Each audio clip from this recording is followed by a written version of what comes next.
Si os parece, comenzamos por las preguntas que han lanzado a Pilar. Vale. Pilar preguntaba en que como profesional trabajando en contacto cercano con la gente joven, ¿qué aspectos te sorprenden más en el desconocimiento acerca de la sexualidad en los chicos y chicas? Pues mira, lo que más me sorprende, por un lado, es la falta de conocimiento acerca de su propio cuerpo, ¿vale? Que es otra persona, en el caso sobre todo de las chicas, quien lo conoce antes que ellas mismas, la falta de conocimiento de su cuerpo y de su genitalidad. Y después también todo el tema, verá, con las preguntas que ha puesto, que acaba de poner Valme también, el tema de la confusión tan grande que tienen de conceptos y de vocabulario también, ¿no? A mí hace poco una chica, hablando de todas estas cosas, se echó a llorar porque decía que ella pensaba que las relaciones sexuales tenían que ser con violencia, que el chico la tenía que coger a la fuerza, empotrarla y después hacer cosas que ella pensaba que eran así, que la cogía del pelo y que ella pensaba que eso era lo normal. Decía, a mí me llama la atención cómo se normaliza determinada la sexualidad, cómo se normaliza la violencia en la sexualidad. Sí. Preguntaban también si tendríamos algunos ejemplos de esos programas y series que hay en Suecia. Podríamos dar algunos ejemplos de ello. Puberté. ¿El qué? El de Suecia se llamaba La Puberté. Puberté, por ejemplo, es una serie que está en YouTube, que se puede ver en YouTube, está además ya subtitulada al castellano, y Puberté es con modelos reales y explica la pubertad en chicos y chicas, y es genial esa serie, por ejemplo, por poner un ejemplo.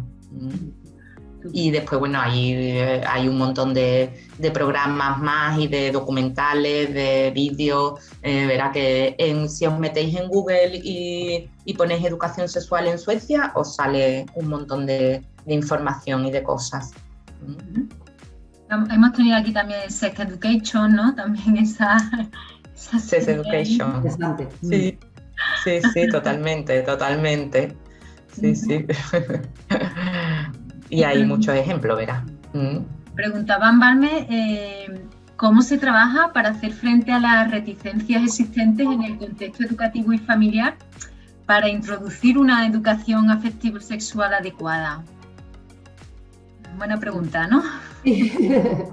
Mira, yo creo que la reticencia, lo que comentábamos antes, yo creo que con esto que he puesto un ejemplo de las preguntas anónimas, ¿no? Y esto yo lo he utilizado muchas veces, sobre todo cuando lo he hecho en el abordaje en primaria, ¿no? En secundaria es como que está aprobado porque, vale, van a hablar del preservativo, ya lo tengo que hacer en casa, van a hablar de la menstruación y de los embarazos, ¿no?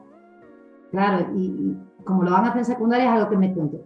Entonces hablamos, digo, no, la educación sexual viene en primaria y cómo la abordaje en primaria. Es decir, yo cuando he hecho educación sexual en primaria, una cosa que he hecho principalmente es decir, oye, el día que yo vaya, que los padres reciban, aparte de que lo sepan, un mensaje de que se va a dar esto hoy, ¿no? Para que no se asusten, para que no se preocupen.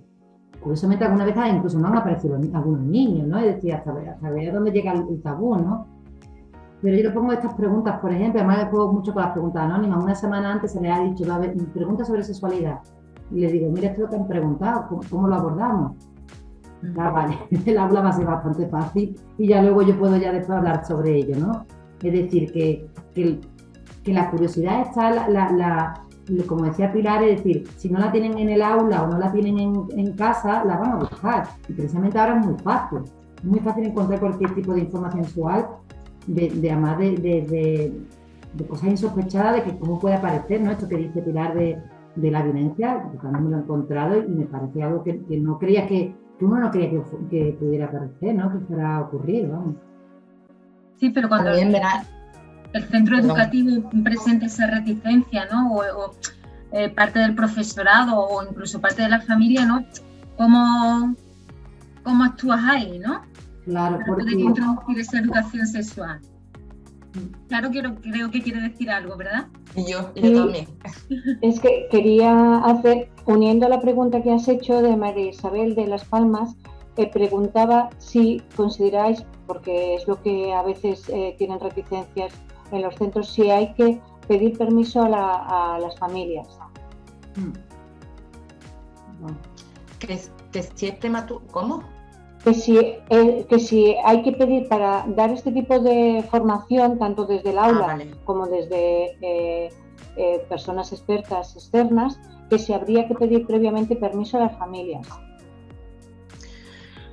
Eso, verá, yo ahí siempre digo, y para clases de gimnasia, para otras asignaturas se pide permiso. Si estuviera integrado dentro del currículum no habría que pedir permiso, ¿no?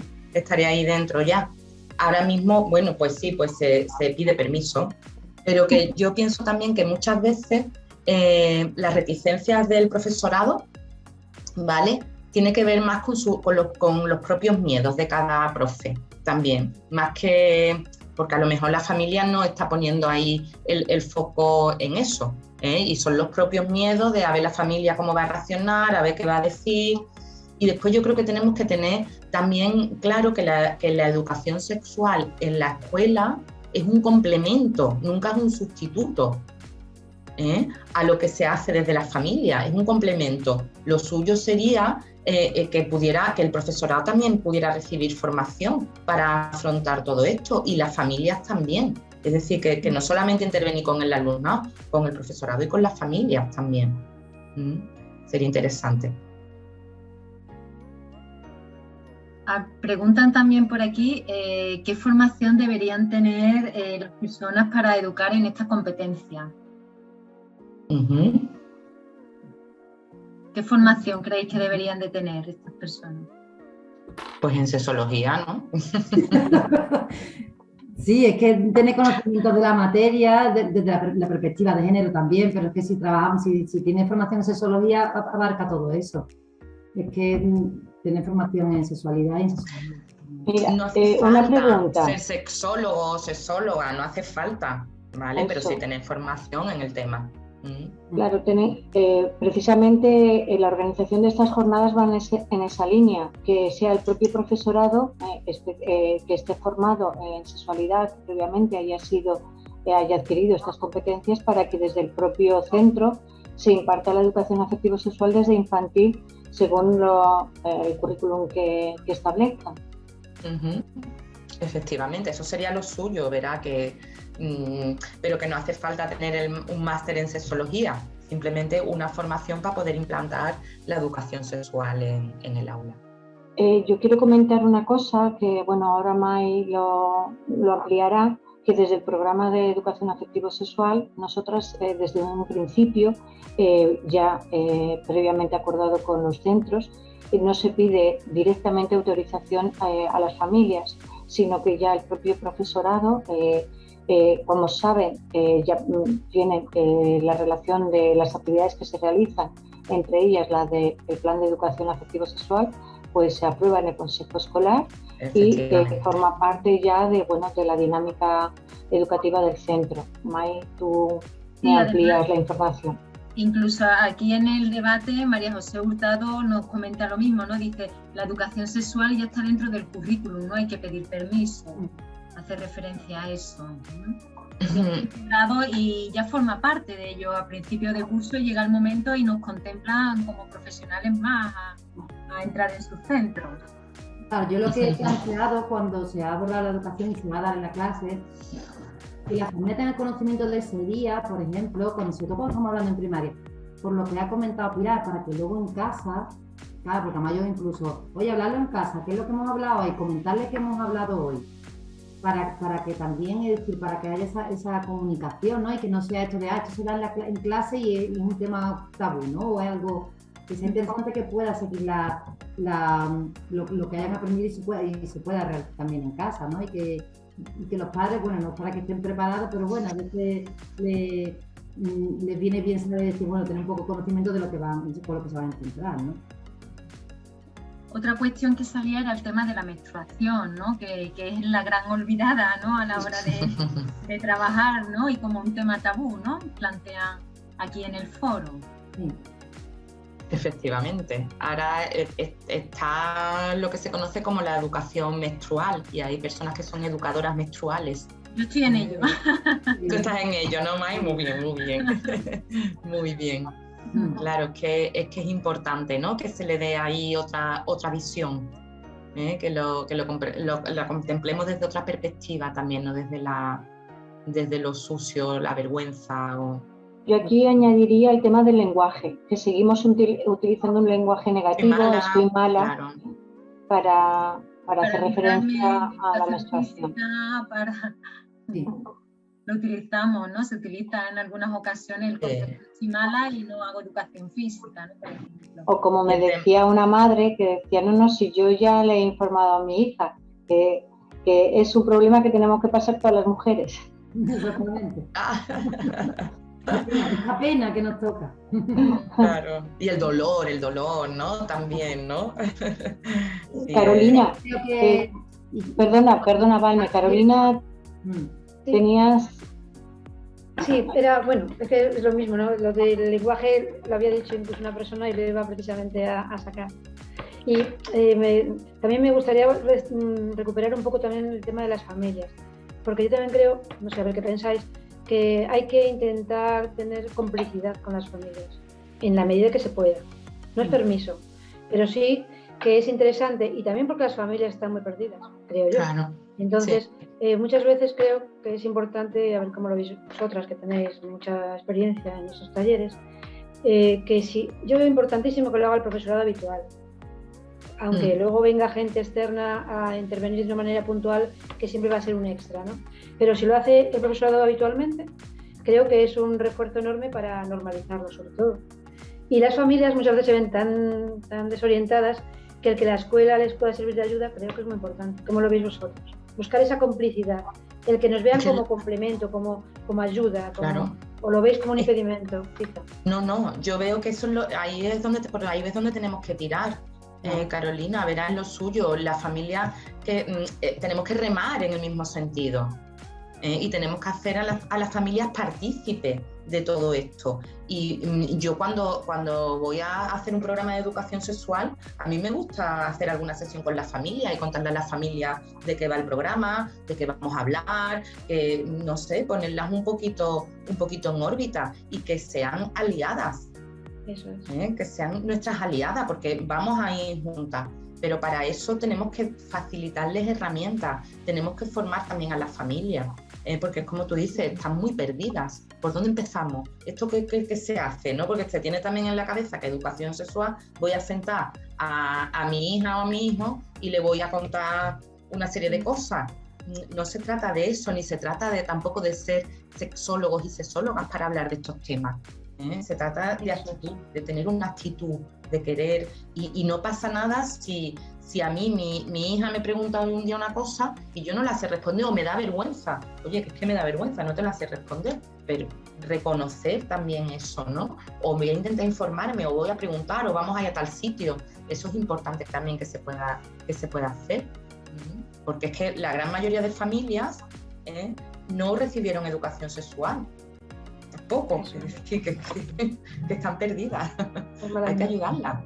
No, y que además es verdad que aparecen cuestiones que quizás dice, oye, pues, o a la familia o a nosotros, es decir, que aparecen cosas, aparece en la televisión, en serie, tú vas escuchando cosas, cuestiones que son de desconocimiento, y está bien saber que es una cuestión, como comentaba antes, que tenemos que estar aprendiendo todos y todas, ¿no? Y que vayamos todos en la misma dirección, ¿no? Y acompañando que la educación, incluso que la educación sea de ida y vuelta, ¿no? Que a veces a través de los niños y niñas también aprendemos los adultos, ¿no? Y que vaya más en esa línea, ¿no? De, como dice, ¿no? Me siento y te enseño y te digo lo que tienes que hacer y lo que no tienes que hacer. Que sea más una educación compartida, ¿no? Desde el adultocentrismo, ahí pues nos encontramos más impedimentos también, ¿no? Yo creo que tenemos que escuchar tanto desde la escuela como desde la familia, tenemos que escuchar a los niños y a las niñas y a las jóvenes. También deshacer, entiendo, desconfianzas. Creo que sí. También por culpa de los medios de comunicación y cómo se trata todo este tema y cómo se insinúa que eso significa, lo habéis dicho muy bien, vamos, en vuestras exposiciones, ¿no? Como si fuese propiciar ya el adelantar relaciones sexuales. pues cómo trabajar todo esto y el hablarlo así con esta naturalidad, pues hace que se pierda desconfianza, cuando con la familia, ¿no? Si se va a trabajar el tema, el poder romper desconfianzas, es decir, que es transparente, que esto no es algo raro que el profesorado se va a inventar o alguien que viene a dar un taller se va a inventar, sino rompamos desconfianzas y estamos en la misma tarea, que es educar a la gente, a la juventud, ¿no? A críos, crías y a los jóvenes y a las jóvenes en otra forma de vivir la sexualidad, ¿no? Creo que esa desconfianza hace mucho daño y romperla pues nos quitaría muchos miedos, ¿no? No sé, vamos, y vuestras palabras que lo dicen también, era por hacerlo explícito. No, la ha dicho totalmente explícito, Carolina. A mí me gustaría, para ir cerrando un poquito el debate y dar paso a Richard también, sí me gustaría compartir con vosotras una reflexión, porque salía en el foro la preocupación ante el tema de la pornografía, ¿no? Como incluso en edades de 9 años, ¿no? Se está viendo ya ese visionado de pornografía. Y yo me planteo desde hace tiempo y tengo en mi cabeza, y ahora cuando escucho también a Pilar, el transmitirle la idea de que eso no es realidad. Es realidad. Es que es realidad. Lo que está saliendo en esas películas pornográficas es real. No sé si me explico. La idea de transmitirle esa dureza, ¿no? De que esas chicas están ahí sufriendo realmente, ¿no? Sí. Y que muchas de esas chicas además provienen de la trata y de la explotación sexual, que están ahí obligadas, porque tenemos el caso de Garganta Profunda. De que, bueno, que es como una película, que es ficción, no, es una realidad. No, es real. Exactamente. No sé si yo me refería a que no es real, a que no es real en las relaciones sexuales compartidas. Eso no es real, eso no existe, eso no forma parte de una relación sana. No es así, es a lo que yo me refería, pero claro, es real. Sí, quería transmitiros esa idea, a ver si estabais de acuerdo conmigo. Totalmente de acuerdo. Bueno, pues si os parece, vamos cerrando el debate y vamos a dar paso a Richard Bacete, que está aquí, que lo tenemos ya aquí con nosotras.